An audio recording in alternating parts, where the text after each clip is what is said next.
Finally, Clemson Sports Talk has come back to Drive Time. Hello, everybody. Lawton Swan back in the saddle. Once again, it is the show that shakes the Southland. Clemson Sports Talk for you each and every afternoon as you make your way around the great state of South Carolina and beyond, listening to us on incredible radio stations like Fox Sports Radio 1400 the Midlands, heard around the world on the iHeart Radio application. Download it today. It is free. The website, put the .com on it. Doggone it. That's ClemsonSportsTalk.com. 803-450-0086. Again, a little programming note, if you will. Tomorrow we'll be on the air, but we'll be traveling the highways and byways. So hopefully on Friday afternoon, Dabo Swinney doesn't shock the world and go out and take the Texas A&M job. And then I'm going to be sitting here sounding like a goofball, not talking about that. So you don't ever have to call back. Now, the odds of that happens, slim to none in my opinion, right? I gave you the rundown of that a couple of days ago here on the program. Anyway, we will have Tim Beret on the program today. I hope to get up with Luke Winstel and Tommy Bowden for tomorrow's program. So a whole lot of shaking going on here for me today, getting all of this put up for you so that I can make my way up to Chattanooga, Tennessee. And, I started thinking, I've been to Tennessee before, but if I have been to Chattanooga, I don't remember it. You know what I mean? The only thing I remember about Chattanooga Choo Choo, spoiler alert. The only thing I remember about Chattanooga is the fact that my aunt, when I was a kid, I think it was an 8-track. I don't know if everybody here remembers the old 8-track players, but let me see if I can find a picture of one to share with you. But it was an 8-track. It looked a little bit like an Atari video game, if I'm being honest with you. Here's one. Let's see. 8-track. Man, that is a weird looking device. I'm going to say this. If you are new to the program and you've never seen one, well, you're about to see something. But this 8-track, if I recall correctly the way it worked, you could just push the button. It was not a CD, okay, not a CD, but you could push the button and it would fairly quickly show you the object or the song that you wanted to hear. It would get right to it. So there's a picture of an 8-track. Doesn't that look like a cartridge you would take in and out of an old Atari game? Anyway, I think it had 8 songs on it, but my aunt had Chattanooga Choo Choo. And that song would play. It might have been the Glenn Miller Band, maybe. I just remember that song, "Pardon Me, Boy, Is That the Chattanooga Choo Choo?" And so that's about it. I mean, if I've been, I don't remember it. I know I've been to Nashville. I do not recall ever spending any time in Chattanooga. I've been to Knoxville. I do not. Maybe I passed through Chattanooga. Maybe I, waved at it. Maybe stopped in a rest area, used the bathroom, hit up a McDonald's. But I don't recall ever really being in Chattanooga. So get a chance to see what that's all about. But I'm kind of skewed by the song, because I feel like it's going to be a town full of trains. I'm going to, kids that want to go ride on, what is the, how can I not think of it? The Polar Express, maybe Thomas the Train, maybe all of that's in Chattanooga. I don't know. That'll make my day if I'm right on that, but I doubt I am. Again, if you want to comment on anything today, you can. We're live, Facebook, YouTube, Twitter. We tend to get this thing going about 3:20, 3:30. Live show on iHeart kicks off at 4 o'clock. So it's a busy day for me. It's a busy day for you. And it's a busy day in the world of college football where, according to reports, it sounds like Oregon State and Washington State, the lone surviving members of the conference formerly known as the Pac-12. They'll, I think, continue to try to keep that name, but the concerns have been about, will they get a seat at the table? Will they be able to, be a part of the college football playoff? And honestly, You look at where Oregon State is today, ranked, number 11 in the College Football Playoff Committee's rankings. I don't expect them to wiggle their way in to the College Football Playoff with 2 losses. But if they were to win this week and then win next week when they're facing off with Washington and Oregon in back-to-back weeks, 2 of the top 8 teams in the country, already 11. I mean, could you flirt with getting in? Maybe, depending on what else happens around you. Now, I don't think they win those games. But anyway, the whole league is basically breaking up with teams going into the Big 12, teams going into the Big 10, and that left Oregon State and Washington State in a state of disrepair. Nobody really knew what was going to happen. Well, it's being reported that the College Football Playoff Management Committee approved a new policy last week requiring conferences to have a minimum number of members, likely 8, for its champ to be eligible for an automatic bid, according to Bill Hancock, who is the current executive director of the College Football Playoff, but is, by the way, on his way out. Hancock says the change doesn't need unanimous consent from presidents. The change was made in reaction to the realignment wave that we just saw, according to Ross Dellinger. And it means that Oregon State and Washington State, playing as a 2-team Pac-12, can only earn an at-large berth in an expanded playoff. They can't get one of the automatic qualifiers. Now, could they add other teams in? Yes. As far as I know, they could do that. They could scavenge the Mountain West. But the Mountain West, obviously, is not interested in that scenario because people in that league have jobs. Part of it's their livelihood.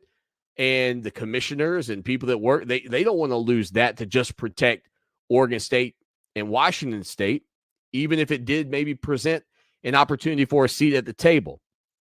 So one of the things that is being looked at this point is a scenario where Washington State and Oregon State would stay on an island, but yet have games with the Mountain West teams where they would schedule, I think the model I saw, and again, it's a lot of numbers and stuff, but I think it was like a 7+1. So every Mountain West team would play 7 conference members, and the +1 would be either Washington State. That's the other hard part with this, saying Washington State and Oregon State every time, but would play either Washington State and or Oregon State every year, and that would help Washington State and Oregon State begin to build a semblance of a schedule, if you will.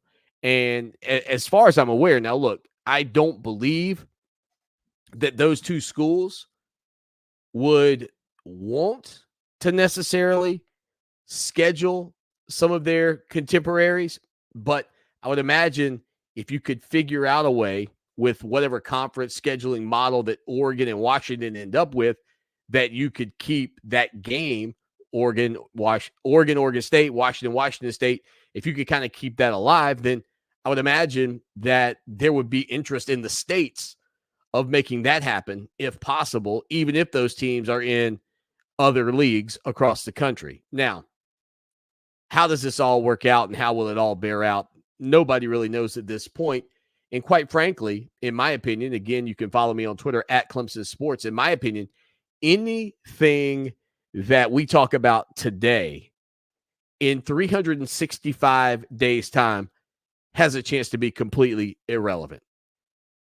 Every bit of these conversations, and we've just seen that in the Atlantic Coast Conference, and we talked about this a couple of weeks ago when the ACC dropped their new scheduling model with the additions of teams coming into the league like Stanford, like Cal, like Houston, and the fact that if you are looking at the old 3-3-5 model, that's completely gone.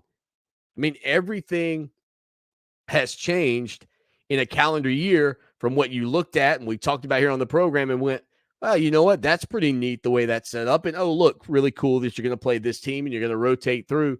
to now, oh, gee, we're going to be playing in California? Okay. That was not a topic of conversation here on the program when all of that news came out. Now, for Oregon State fans and Washington State fans, I don't think it presents you with the best feeling, right? Because, again, you can't get an automatic qualifier. You're not going to be one of the teams that wins a league. Again, you're talking about a 2-team league at this point, but it's something.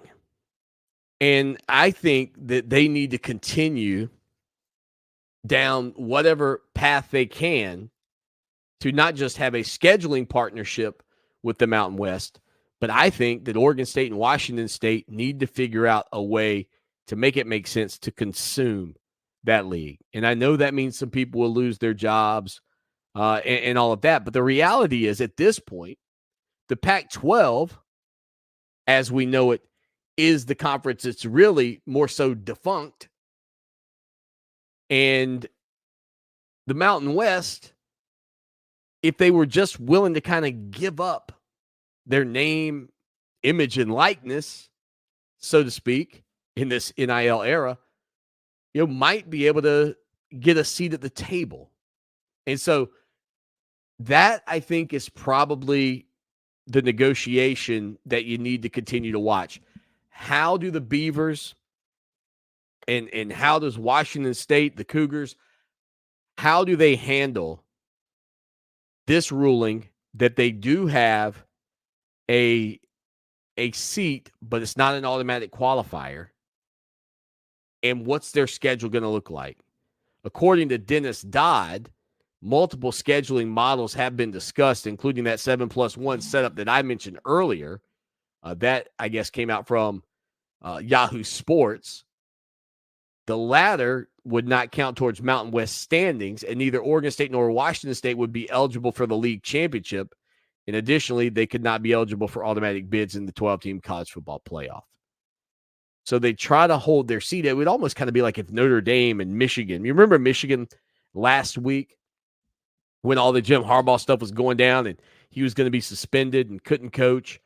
And Michigan was like, oh, well, if the Big Ten tries to do this, we'll just go independent. It would kind of be like that. It would kind of be like if Michigan and Notre Dame said, hey, you know what, let's be a little mini conference, me and you, and then we'll go out and schedule up some teams that'll play. It's kind of what this feels like at this point. Now, the Pac-12 or the Pac-2, as I understand it, do not have a television contract that extends beyond 2023. The Mountain West, right now with this situation, according to this article, would be considered the strongest group of 5 conference. And remember, it wasn't all that long ago that we were talking about the strongest group of 5 conference being the American Athletic Conference. Remember, they were trying to be the Power 6. Well, they lost 4 of their top flight teams, if you will, right? And the reality of that move, or 3 of their top flight teams, I guess, but the reality of that move has been that those teams have not materialized playing at the next level. So the Mountain West deal comes up with Fox and CBS Sports in 2025, and so that's why they're potentially looking at a 2-year agreement with Oregon State and Washington State to kind of bridge this gap for everybody, because Oregon State and Washington State don't have a place to play right now either. I just think that, logically speaking, if I'm a Mountain West school, you think about what you see happening right now with James Madison, where the NCAA came up with the ruling that James Madison is not going to be bowl eligible. And when they signed the dotted line to move up, that was part of the deal. Like, they knew. It wasn't like they got in there and then all of a sudden they're reading through the tiny print and go, what? What do you mean we're not bowl eligible? I mean, when they made the move up, somebody pointed that out to them. Are we clear? Yes, sir. Are we clear? Crystal. It was crystal clear that they could not be in a bowl. And they had to sit out, I believe it's a 2-year period where you're not eligible. My argument with that, and again, I understand that the rule exists, but my argument with it was, what does it hurt? We already see that teams that are not in the Power 5 can't jump into a Power 5 league and compete. Why would anybody think that a team jumping up from the football championship subdivision to the football bowl subdivision is all of a sudden going to come in and be able to compete? So that lends me to this.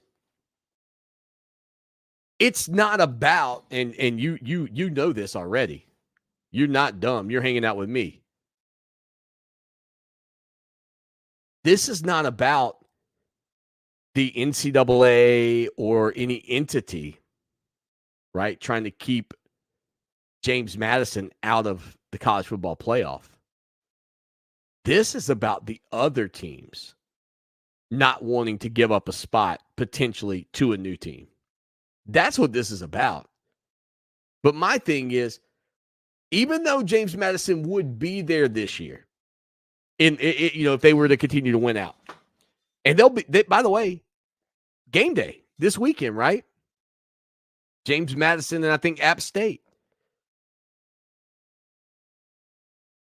But either way, when you're coming from the smaller division to the upper division, I can't see logic in this at all, outside of just trying to protect yourself if you're the bigger division from somebody snaking a spot.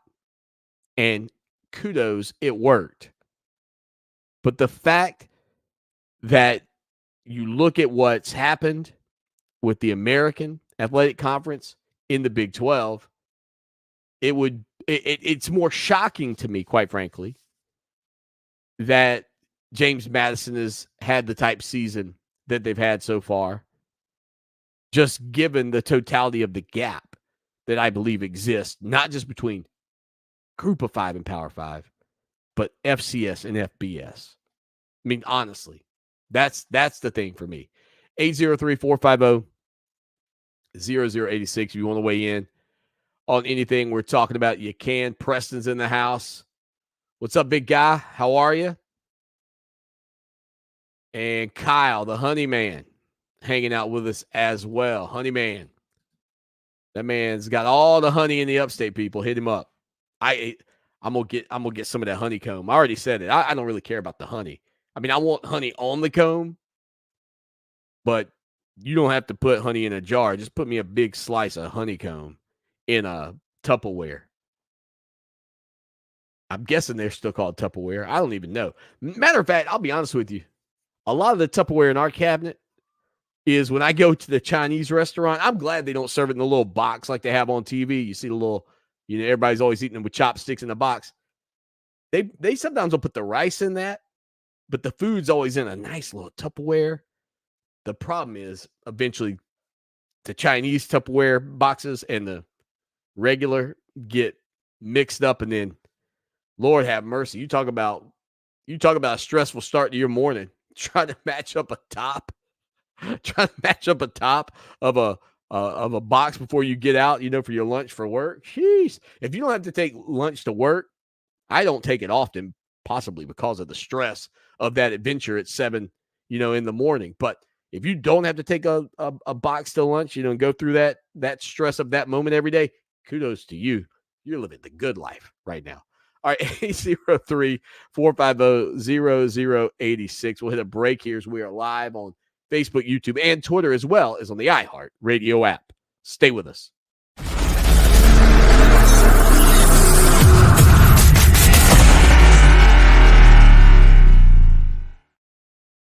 Rolling along on a Thursday afternoon, legendary Clemson SID Tim Beret joins the program in just a little bit. Can't wait to catch up with him. Always a good time talking about your Tigers. Again, Clemson getting set for their matchup with North Carolina in Death Valley coming up this weekend. The Tigers with a 3-game homestand to wrap up the year. This is it, the final home game for the seniors a special moment for sure. Dabo Swinney adjusted this years ago when Clemson was facing South Carolina at home the final game. They would do this the week prior because a lot of times these guys were just so amped up, so juiced up, so ready to go that and we've seen this before. I mean, I think it's almost, in some respects, it's one of the reasons in basketball, you may recall in college basketball for some years, what coaches would do is they would play all the seniors right at the beginning of the game. I mean, even the guys off the bench, they would put everybody in for the first couple of 2-3 minutes and then kind of, I think, try to ease the tension a little bit, because a lot of times if it was North Carolina and Duke in basketball, I mean, they were playing their arch rival too. Well, in football, what Dabo Swinney decided to do was just shift it up a week, and Clemson's final home game, and maybe it wasn't necessarily a week, maybe it was even 2 weeks, but they wouldn't really do the big pomp and circumstance for seniors during the week of the Clemson South Carolina game. And that makes a lot of sense. I mean, in football, unlike basketball, it's not a situation where you've got this, this feeling that if you get down 7 or 10, you can't get back. In basketball, I like to say everybody makes a run, especially in the NBA. You can watch an NBA game, you're down 18, stay tuned. Unless that thing balloons up to 35, everybody makes a run in the NBA. College basketball is the same. You can come out of the gate with, 5 seniors on the court, get down pretty big, but then still get back in the game and ultimately win the game. Again, 803-450-0086. I know the Honey Man was hanging out with us a little bit ago, wanted to call in and talk. Honey, I was saying during the break, it's funny because now that I think about it, I've never seen a beehive like in the wild. Like I don't, again, in fairness to beehives everywhere, I don't spend a whole lot of my life like wandering in the woods. Maybe in the 1800s, walking up on a beehive was a little more routine because you weren't sitting inside behind a computer doing a radio show.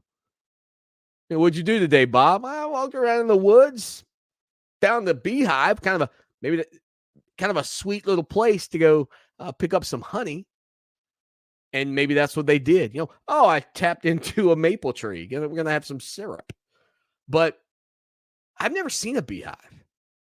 And Kyle was going to call in and coach me up on it. And Kyle, you're welcome to, just not in this segment. We'll do it later. We got Tim Murray coming up in just a few minutes as well. But it got me thinking, and that's a terrible place for me to be because my brain will wander. And you're probably guilty of this. You ever driven somewhere? Can't think back. Can't remember any of the trip. Did I stop at any red lights because you were thinking about something? That happens to me. I got to work the other day and I thought to myself, don't recall the drive. Quite frankly, did I pass any beehives? But I started thinking, like, do wasps and hornets and any other kind of bug in that realm, insect in that realm, do they make anything sweet? What is it about the bee? What is it about the bee that makes them the keepers of the honey? And what is it about the dirt daubers that make them the keepers of the dirt, if you will? I don't know. I'm trying to learn. Maybe the Honey Man can teach us all about that. Some news out of Michigan today. The Wolverines have accepted the Big Ten's 3-game suspension for Jim Harbaugh to finish out the regular season, according to ESPN. This news coming across just moments ago, so breaking news here on the program. According to Heather Dinich of ESPN, Michigan head coach Jim Harbaugh, Michigan and head coach Jim Harbaugh have agreed to the Big Ten's 3-game suspension of the Wolverines. Head coach, the school announced earlier today. Michigan's Jim Harbaugh will not coach on Saturday at Maryland or in the regular season finale against Ohio State. According to the statement, the Big Ten agreed to close its investigation. Weak sauce which means there won't be any hearing on Friday morning as was planned at the Washtenaw County Courthouse. Quote, this morning, the university, Coach Harbaugh, and the Big Ten resolved their pending litigation. The statement read, the conference agreed to close its investigation, and the university and Coach Harbaugh agreed to accept the 3-game suspension. Coach Harbaugh and the university's support decided to accept this sanction to return the focus to our student athletes and their performance on the field. The conference has confirmed that it is not aware of any information suggesting Coach Harbaugh's involvement in the allegations.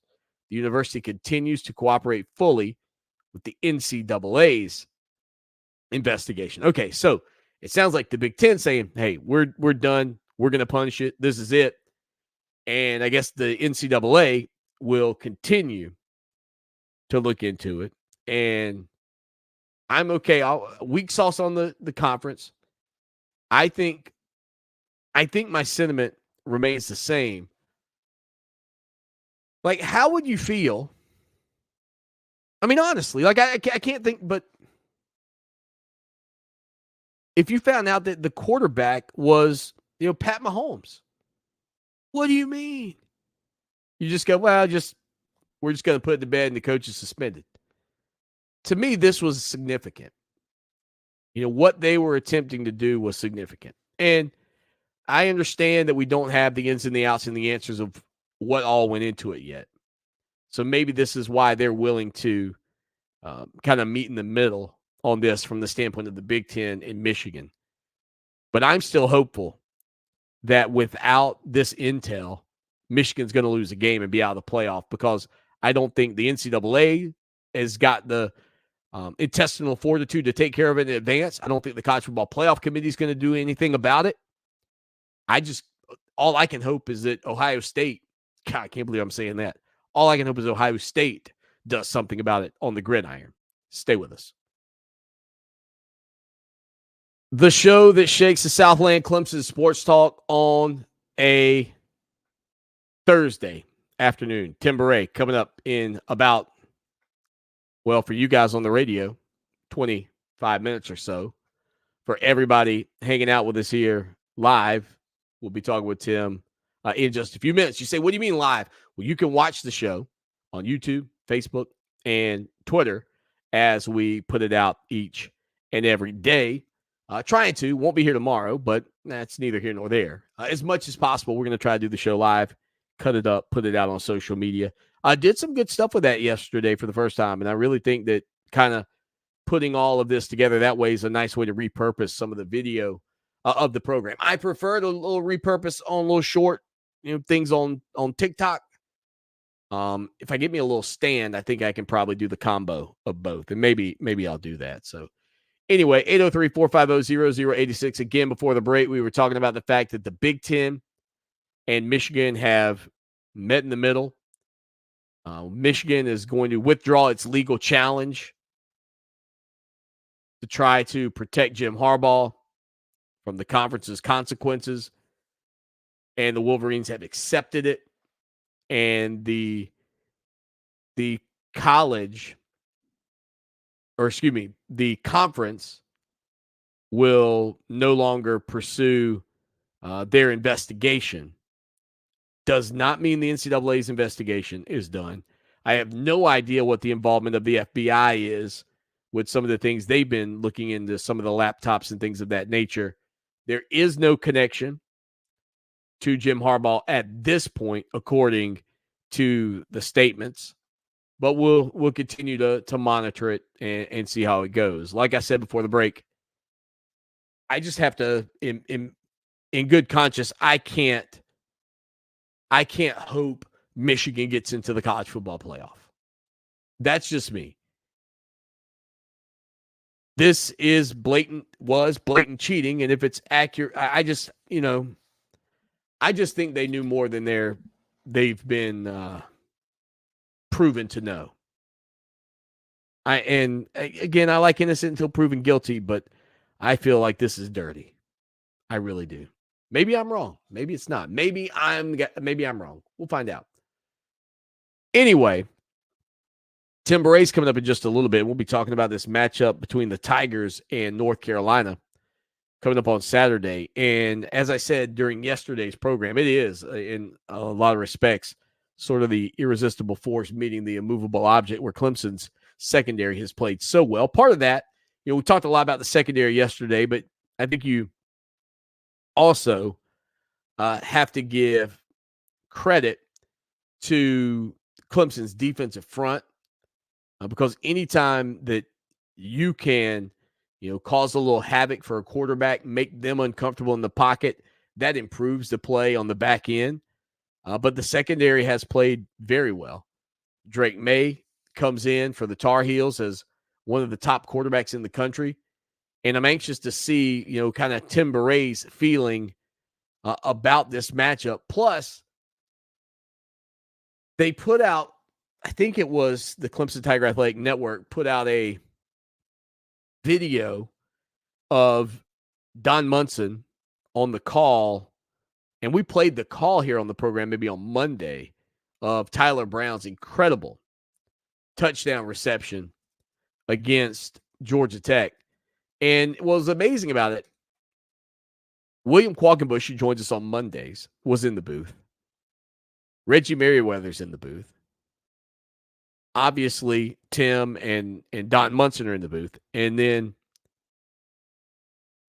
in the backdrop is Ben Milstead from Out of Bounds with Qualk and Ben. He's kind of doing the production, I guess, of the game. Everybody in that room is like super excited about the play that's taking place. Super excited. And then there's Tim Baray. I just have to know, like, is there anything that happens that he jumps up? Because Tim just kind of goes, he made a little, I can't remember what his little statement he made was, but he said a little something like, whoa, what a grab. And he just starts taking notes. Like, Qualk is up like, yeah. And everybody else is, I mean, I think Reggie Merriweather's clapping, if you hear like clapping in the background. But yeah, like, what would it take? Did Tim Baray get on his feet when Deshaun Watson hit Hunter Renfrow for a touchdown? Was he, you know what? Tim may not have been on the call for that game. I know Tim was on the call for the 2018 championship game. He may not have been. That, because the 2018 game, look, if Tim didn't get on his feet, I get it. Like, the only moment in that game where you might have gotten on your feet was on AJ Terrell's pick six. And that was very early in the game, like the fourth or fifth play of the ball game, pick six. Maybe you jump up there, but then the rest of the game, I mean, you're starting to really pull away and get comfortable in that sense.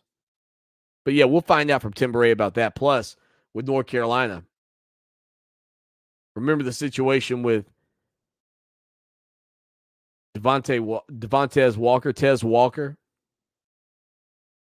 who transferred and was going to be forced to sit out for North Carolina, but then was allowed to play. Man, he had a huge performance against Duke the other night. 7 receptions, 162 yards. Now, he didn't get in the end zone, but he has been a monster for North Carolina this year. And I know he was banged up for a couple of ball games, but let's see. Against Miami, 132, 3 touchdowns. Against Virginia, 11 receptions, 146 yards. And again, coming off of his largest game receiving last Saturday against the Blue Devils, in a 47-45 double overtime matchup, 7 receptions and 162 yards for Tez Walker. So we'll talk with Tim Baray about all of that here on the program in just a little bit. Again, it is Clemson Sports Talk. It's Fox Sports Radio 1400 in the Midlands. My sister's hanging out with us. She says it's awesome that the listeners get to see how the show's done doing it like this, how we slice it and dice it occasionally. We do. With Thanksgiving coming, that's exactly what we do. We slice and dice here on a Thursday. Stay with us.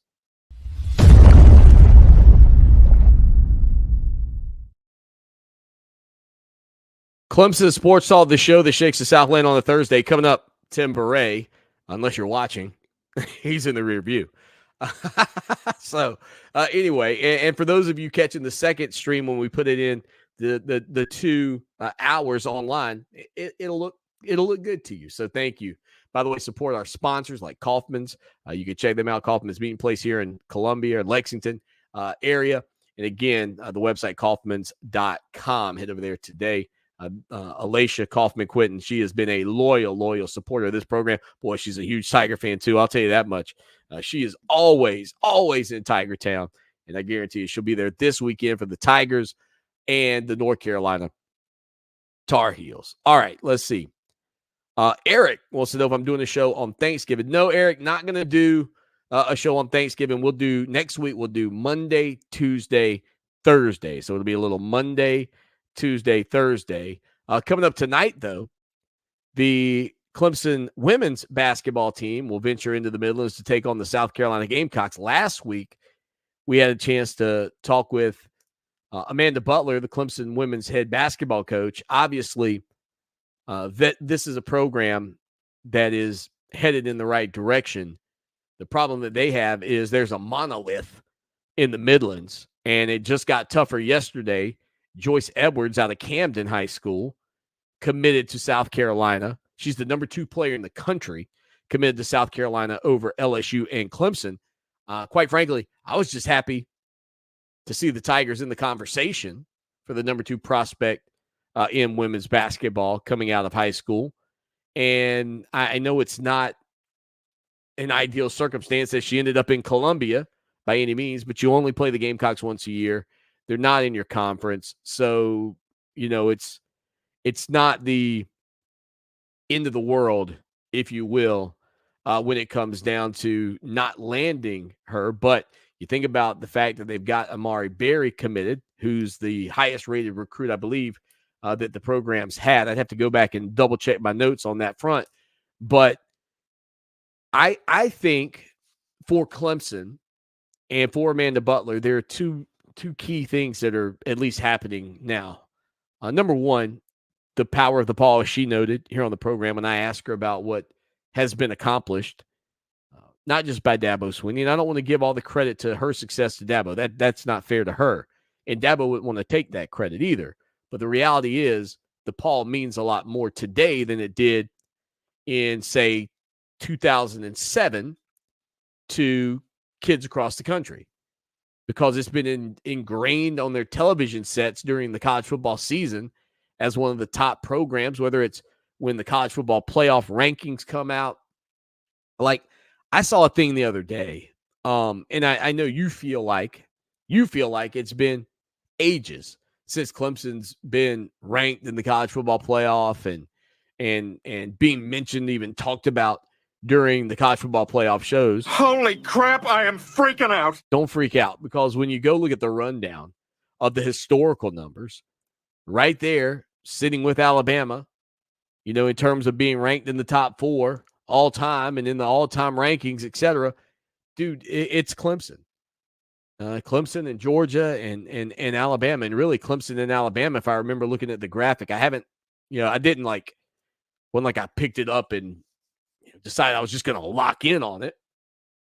But the fact of the matter is, I looked at it and I went, wow, that's hard to believe that Clemson was that good for that long. This college football playoff era, the 14 playoff era, is going to come to an end. And when historians are diving into this, part of college football's lore, history, they're going to go, man, Clemson must have just been cooking during that time. And they have been. And so that helps. That helps. But then you've got a coach who's obviously performed very well during her time at Florida, and she's in her 6th year at Clemson. It takes time to build a program. This was a program that was an absolute embarrassment, is what it became. And I don't know where the blame should fall. I've heard tales and innuendo of some of the reasons that say Atora Umo Coleman wasn't successful, because I thought when they brought her in, she had been a product of Jim Davis's system. She had been on two of the most successful Clemson women's basketball teams ever. And I thought for sure, if given the amount of time, given an amount of time, that she would be successful. But that didn't materialize. And it really bothered me that she didn't get more opportunity. Christy McKinney, to me, like people badmouth Ken Hatfield all the time. Nobody badmouths Christy McKinney. To me, she's the reason that Clemson basketball completely fell off the map. She came in after Jim Davis. Now, Jim Davis's final season in 2004 and 2005, they certainly were not the team that they had been. But McKinney's teams went 2-12, 4-10, 4-10, 2-12, 4-10 in the ACC. The fact that she even had that long at Clemson is an embarrassment. Then you pass the torch to a young former player that played in the WNBA, Atora Umo-Coleman. The first year they went 3-11. The second year they went 2-14. Then they went 5-13. Okay, not great, but improvement. Better than any record that McKinney had, and then she was gone. And you brought in Audra Smith, who promptly threw it further in reverse. Audra Smith had 3 seasons in her 5-year tenure where the Tigers won a game or less in the conference. And all the while, what's Audra Smith's former teammate, because Smith played at Virginia, what's Audra Smith's former teammate doing? Turning the South Carolina Gamecocks into the program that you see today. Yeah. That's frustrating. I'm just glad to see them getting better under Coach Butler, to be honest.